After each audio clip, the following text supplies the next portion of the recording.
अगला टॉपिक हम स्टार्ट करें, यूनिफॉर्म इलेक्ट्रिक फील्ड। ये इलेक्ट्रिक फील्ड यूनिफॉर्म है, इसका मतलब क्या हुआ? मैग्नीट्यूड और डायरेक्शन, वेक्टर क्वांटिटी है ना, मैग्नीट्यूड और डायरेक्शन हर एक पॉइंट पर सेम होगा। मैं लिख दूं, the space with same magnitude and same direction of electric field at each point of that space। ये होगा, मतलब जैसे मैं डायग्रामेटिक शो करना चाहूँ तो ये देखिए, ये इस तरह से मैंने शो किया, इसको समझना। लेंथ सारे बराबर है, मतलब मैग्नीट्यूड सेम होगा, वेक्टर क्वांटिटी को लाइन से लेंथ से शो करते हैं अपन। एरो मार्क सेम है, मतलब डायरेक्शन भी सेम होगा और इक्वी डिस्टेंट है। तो इसमें कुछ बातें जो जरूरी है वो मैं आपको बता दूं, वो ये होगा, first magnitude equal, second direction same. ये दो बातें हैं अगर हर एक जगह पर, तो इस फील्ड को हम कौन सा बोलेंगे? यूनिफॉर्म इलेक्ट्रिक फील्ड बोलेंगे। अब फिर से देखिएगा, इस यूनिफॉर्म इलेक्ट्रिक फील्ड में टॉर्क पर बात करें तो मैं लिख दूं, torque on an electric dipole in a uniform electric field. देख लेते हैं, चलिए मैंने माना इस जगह पर यूनिफॉर्म इलेक्ट्रिक फील्ड है, ये ऐसा यूनिफॉर्म इलेक्ट्रिक फील्ड ये। अब इस यूनिफॉर्म इलेक्ट्रिक फील्ड में आपको मालूम है, प्लस चार्ज पर ई की तरफ फोर्स लगता है और माइनस चार्ज पर ई के अपोजिट फोर्स लगता है। तो अगर मैं एक डाइपोल इमेजिन करूं तो ये इस पर इस तरफ फोर्स लगेगा F, प्लस चार्ज ले लूं मैं, और यहाँ पर माइनस इस तरफ फोर्स लगेगा, माइनस लिया मैंने, ये प्लस क्यू है तो ये माइनस क्यू होगा, और ये बीच का डिस्टेंस कितना होगा? 2L होगा। ये समझ पा रहे हैं? स्मॉल p का डायरेक्शन किधर? माइनस से प्लस की तरफ। क्लियर? अब देखिएगा, मैं सबसे पहले तो इस फोर्स का वैल्यू फाइंड कर लूं। फोर्स इक्वल्स टू कितना बन के आएगा? ये होता है Q इंटू ई। ये भी आप जानते हैं क्योंकि इलेक्ट्रिक फील्ड इंटेंसिटी का फॉर्मूला पड़ेगा, फोर्स पर यूनिट चार्ज, यहाँ से बन के आया force equals to Q into E. Direction मैंने शो कर दिया। अब ये इस फोर्स का लाइन ऑफ एक्शन है और ये इस फोर्स का लाइन ऑफ एक्शन है, तो इनके बीच का परपेंडिकुलर डिस्टेंस ये होगा, ये। चलिए फिर से, मैं इसको A, इसको B और इस पॉइंट को C बोल रहा हूँ, तो परपेंडिकुलर डिस्टेंस देखना है। फिर से ये P का डायरेक्शन और ये E का डायरेक्शन, तो इन दोनों के बीच का एंगल, इसको मैंने मार्क किया theta. Theta is an angle between P dipole moment and E field intensity. तो अगर ये थीटा है तो ये भी थीटा हो गया, और ये थीटा है तो ये भी थीटा बन गया। ये आप सब समझ रहे हो? अब देख लें, अगर ये थीटा है, मेरे को परपेंडिकुलर डिस्टेंस चाहिए, तो फिर से perpendicular distance that is A B equals to, find कर लें, ए बी अपॉन ए सी। ध्यान से डायग्राम देखिए, कि परपेंडिकुलर अपॉन हाइपोटेन्यूस हो रहा है, तो ये हो जाएगा साइन थीटा। तो ये बन के आ गया A B equals to A C sine theta. तो ये बन गया ए सी का वैल्यू कितना? 2L into sine theta. ये बन गया परपेंडिकुलर डिस्टेंस। तो जहाँ जरूरत पड़े इन दोनों का हम उपयोग करेंगे। आगे बढ़ते हैं। टॉर्क आप 11th में भी पढ़ के आए हो, टॉर्क इक्वल्स टू क्या होता है, one force into perpendicular distance between the forces, जो कपल ऑफ फोर्स लगे हैं उनके बीच का perpendicular distance.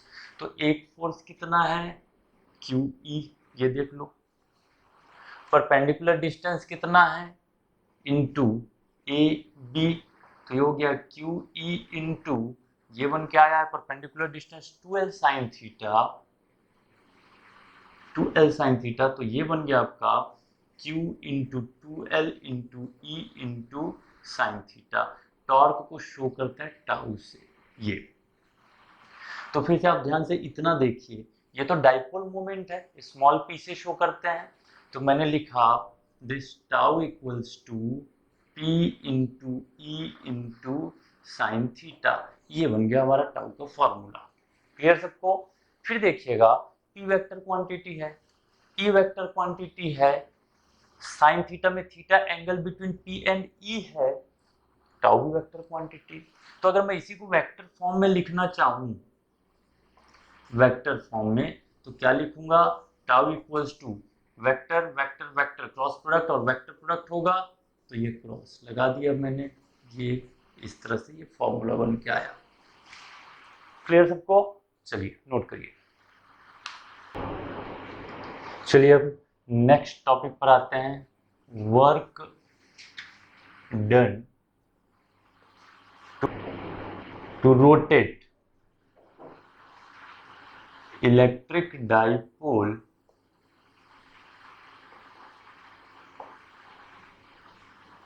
in a uniform electric field. ये देख लेते हैं, चलिए ध्यान समझिएगा।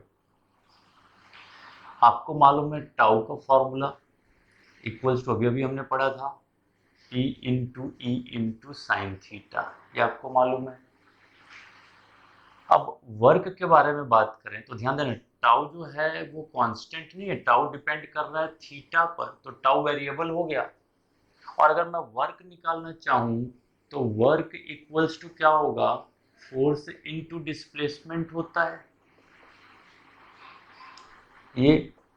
तो अगर रोटेट हो रहा है तो इन दैट केस फोर्स ना बोल के हम क्या बोलेंगे, टॉर्क बोलेंगे, और डिस्प्लेसमेंट ना बोल के हम क्या बोलेंगे, एंगुलर डिस्प्लेसमेंट बोलेंगे। अब चूंकि टॉर्क जो है वो कांस्टेंट नहीं है, तो मैं यहाँ पर एक छोटे से सेगमेंट के लिए बात करूं तो टाउ इंटू डेल थीटा, ये फॉर्मूला बनेगा। कैसे आया समझ में आया? Work equals to force into displacement linear case में, बट रोटेशन हो रहा है तो फोर्स के जाए टॉर्क, डिस्प्लेसमेंट के जाए एंगुलर डिस्प्लेसमेंट, ये बना।